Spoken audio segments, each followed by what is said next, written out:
Welcome to Biography with Plutarch, where we delve into the lives of extraordinary individuals, seeking to understand the complexities of human character and the timeless lessons that can be gleaned from their experiences. Today, we embark on a fascinating journey through the life of Audrey Hepburn, an iconic actress, style icon, and devoted humanitarian. Born on May 4, 1929, in Ixelles, Brussels, Belgium, Audrey Kathleen Rustin, later known as Audrey Hepburn, entered a world marked by turmoil and transformation. The Roaring Twenties were coming to an end, and the global economy was on the brink of collapse. Her father, Joseph Victor Anthony Rustin, was an English subject of Irish descent, while her mother, Baroness Ella von Heemstra, was a Dutch noblewoman with a rich family history dating back to the 17th century. This blend of cultures and social standing would significantly influence Audrey's upbringing and worldview, instilling in her a sense of adaptability and resilience that would serve her well throughout her life. Audrey's early childhood was spent in the midst of luxury, with her family residing in a grand house on Rue Kienveld in Brussels. The opulent mansion, with its high ceilings, marble floors, and lush gardens, was a testament to her family's wealth and status. However, this comfortable existence was short-lived, as the economic downturn of the 1930s and the subsequent divorce of her parents led to a significant decline in their fortunes. In 1935, Audrey's father abandoned the family, leaving her mother to care for Audrey and her two half-brothers, Ian and Alexander. This event would have a profound impact on Audrey's life, shaping her perceptions of love, security, and resilience. The loss of her father's presence would also leave an emotional scar, one that she would carry with her for the rest of her life. As a young girl, Audrey was enrolled in the Arnhem Conservatory in the Netherlands, where she began to develop her passion for ballet and music.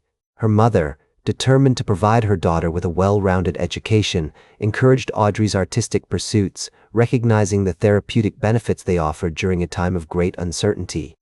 The discipline and dedication required to excel in ballet would later serve Audrey well in her acting career, as she navigated the demands of Hollywood with poise and perseverance. Under the guidance of her instructors, Audrey's natural talent began to flourish, and she quickly became one of the most promising young dancers at the conservatory. The onset of World War II in 1939 drastically altered the trajectory of Audrey's life. As the Nazis invaded the Netherlands, Audrey's family was forced to endure the hardships of occupation. Food was scarce, and Audrey suffered from malnutrition, a condition that would affect her health for many years to come. The once grand house on Rue Kienveld was now a distant memory, replaced by the harsh realities of war-torn Europe. Despite these challenges, Audrey's mother continued to foster her daughter's love of dance, recognizing its potential as a means of escape and self-expression. In the midst of chaos and destruction, ballet became a source of comfort and solace for Audrey, a way to temporarily forget the horrors of war. During this period, Audrey attended the Arnhem Ballet School, where she received training from renowned instructors, including the esteemed ballet master, Winja Morova. Her natural talent, combined with her unwavering dedication, allowed her to excel in this field, even as the world around her seemed to be crumbling. The war years also instilled in Audrey a deep appreciation for the value of human life and the importance of compassion, qualities that would later define her philanthropic work. As she witnessed the suffering of those around her, Audrey developed a strong sense of empathy and social responsibility, which would guide her actions as a humanitarian in the decades to come.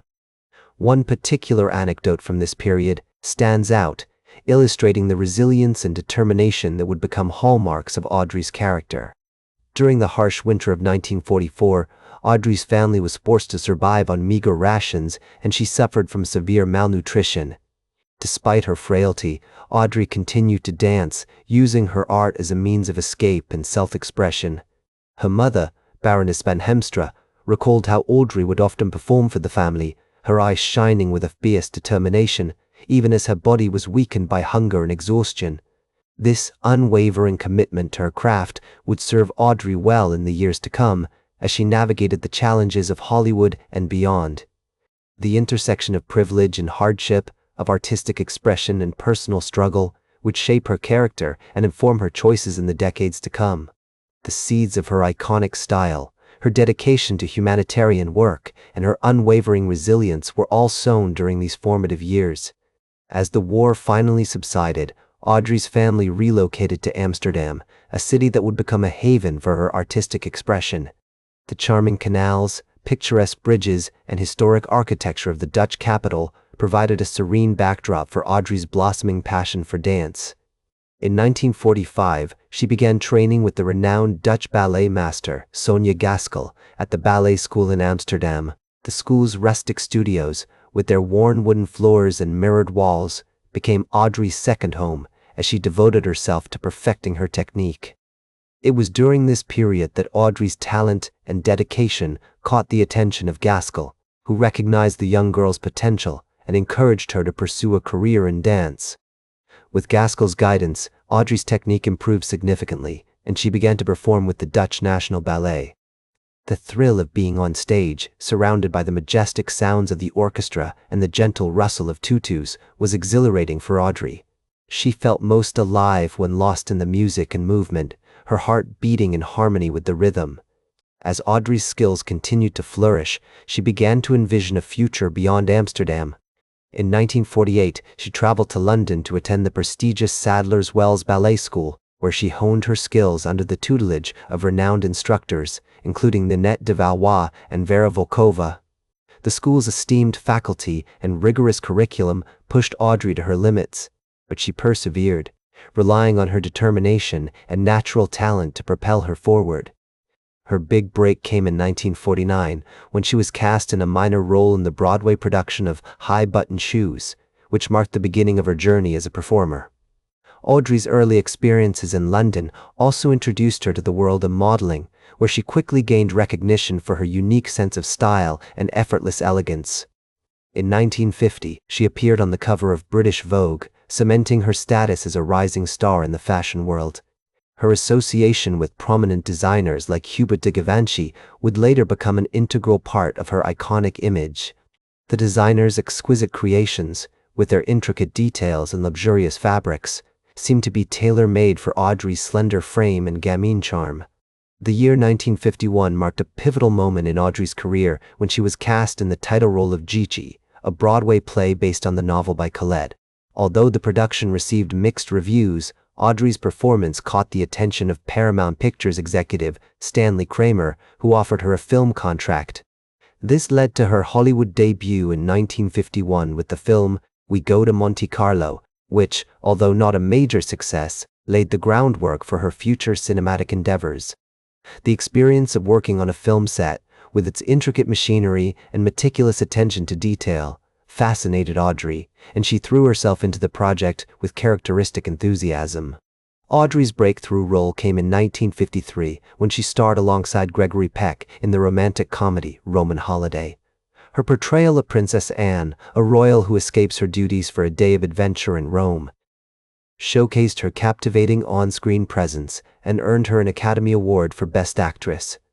This triumph solidified Audrey's status as a leading lady in Hollywood and paved the way for future collaborations with esteemed directors like Billy Wilder and Fred Astaire. The film's iconic scenes, such as the memorable Mouth of Truth sequence, have become an integral part of cinematic history, and Audrey's performance remains one of the most beloved and enduring in Hollywood. One memorable moment from this period was when Audrey first met her future husband, Mel Ferrer, on the set of Producer's Showcase in 1953. Their romance blossomed, and they married in 1954, marking the beginning of a long-term partnership that would support Audrey's burgeoning career. Ferrer, an actor and director himself, became Audrey's rock, offering guidance and encouragement as she navigated the complexities of Hollywood. Together, they formed a creative partnership that would yield some of Audrey's most memorable performances. As Audrey's star continued to rise, she found herself at the forefront of a new wave of Hollywood talent. The mid-1950s were a time of great change in the film industry, with the decline of the studio system and the emergence of new, independent voices. Audrey, with her unique blend of elegance and vulnerability, was perfectly poised to take advantage of this shift.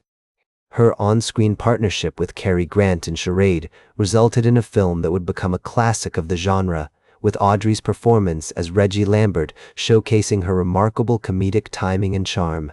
Through her work, Audrey Hepburn had become an integral part of the cultural landscape, inspiring countless young women with her unique blend of elegance, sophistication, and vulnerability. As she navigated the complexities of fame and personal relationships, Audrey remained committed to her craft, always striving for excellence and pushing the boundaries of her art. Her legacy would continue to unfold in the years to come as she tackled new challenges and explored new creative avenues, forever cementing her place as one of Hollywood's most enduring icons. The 1960s dawned with great promise for Audrey as she embarked on a series of iconic films that would solidify her status as a Hollywood legend. Breakfast at Tiffany's, 1961, with its memorable portrayal of Holly Golightly, remains one of Audrey's most beloved performances, and the film's themes of love, loss, and self-discovery continue to resonate with audiences today. As she navigated the changing landscape of Hollywood, Audrey remained true to her artistic vision, always seeking out new challenges and creative collaborations that would allow her to grow and evolve as an artist. As the vibrant 1960s progressed, Audrey Hepburn's film career continued to flourish like a garden in full bloom, with iconic performances in My Fair Lady, 1964, and How to Steal a Million, 1966.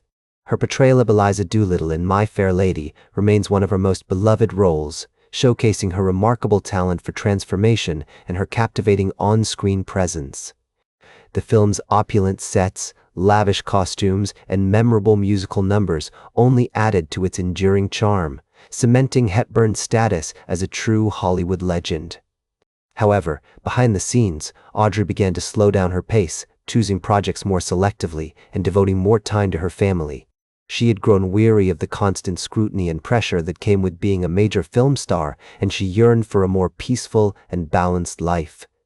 Her marriage to Mel Ferrer, which had been marked by periods of tumult and tension, ended in divorce in 1968. Though this chapter of her life was closing, Audrey's heart remained open to love, and she soon found herself enchanted by Andrea Dotti, an Italian psychiatrist whom she married in 1969.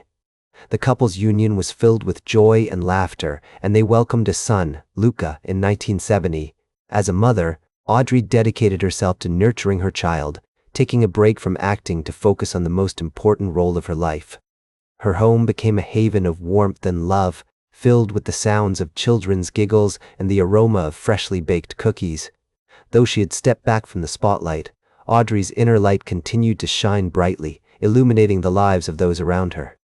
In the 1970s and 1980s, Audrey Hepburn gradually returned to the spotlight, appearing in films like Bloodline, 1979, and They All Laughed, 1981. Her performances were met with critical acclaim, and she proved that she still possessed the magic that had captivated audiences decades earlier. However, it was her humanitarian work that truly became the hallmark of this period in her life. She became increasingly involved with UNICEF, for which she served as a goodwill ambassador from 1988 until her death. Her tireless efforts on behalf of children's welfare and vaccination programs earned her numerous awards and accolades, including the Presidential Medal of Freedom, which she received in 1992. As Audrey Hepburn's health began to decline, she continued to work, albeit at a slower pace. She appeared in a few more films, including Always, 1989, and Sabrina, 1995, and remained committed to her humanitarian endeavors. Her dedication to helping others was unwavering, even in the face of personal struggle. In 1992, she was awarded the Presidential Medal of Freedom by President George H.W. Bush for her contributions to the arts and humanity, a testament to the profound impact she had made on the world. Audrey Hepburn's life came full circle on January 20, 1993, when she passed away at her home in Switzerland, surrounded by her family. The news of her passing sent shockwaves around the globe as fans and fellow artists alike mourned the loss of a true Hollywood legend. Tributes poured in from every corner of the world, celebrating not only her remarkable film career, but also her generosity, compassion, and kindness. Her words, "For beautiful eyes, look for the good in people, for beautiful lips, speak only words of kindness," encapsulate the essence of her character, a compassionate, elegant, and strong-willed individual who inspired countless people through her work and her life. She embodied the very definition of beauty, demonstrating that true elegance comes not from physical appearance alone, but from the depth of one's character and the positive impact one has on the world. Today, Audrey Hepburn's influence can be seen in many areas, from fashion and film to humanitarian work and social activism. Her iconic style continues to inspire designers and artists, with her little black dresses, sleek hairstyles, and effortless charm remaining timeless and unforgettable. The Audrey Hepburn Memorial Fund at UNICEF, established in her honor, continues to support vaccination programs and children's welfare initiatives around the world, a testament to her enduring commitment to helping others. Audrey Hepburn's legacy serves as a powerful reminder that our lives are not defined solely by our accomplishments, but also by the love we share, the kindness we show, and the difference we make in the lives of others. How has her story inspired you? What lessons have you learned from her remarkable journey? That's all for today's Biography with Plutarch. Remember to like, share, and subscribe, and until next time, remember that understanding the lives of remarkable individuals helps us better understand ourselves.